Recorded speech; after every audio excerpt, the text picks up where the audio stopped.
টান টানা। এই দেখো বন্ধুরা, আমার পিঠা তৈয়ার। যখন পিঠা খেতে ইচ্ছা করবে না, ফটাফট এইভাবে পিঠা বানাবা আর খাবা। এই দেখো ভিজে টুলো টুল হয়ে গেছে। এরম এক এক পিস যদি পিঠা খাও না, সত্যি দাদি নানির কথা ইয়াদ এসে যাবে, কি পিঠা খাইছি। দেখো একটা পিঠা খাইলেই বা যথেষ্ট, মানে জলদি হবে।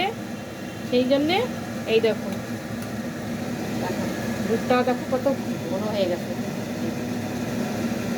ইরে, দেখতে কত দারুণ হয়েছে, খেতেও ভালোই হবে। আমি এখনো খাইনি, আর লাগে ভালোই হবে। এখন আমার পিঠা খেতে ইচ্ছা করছে, ব্যাস ফটাফট ফটাফট আর একটা পিঠা।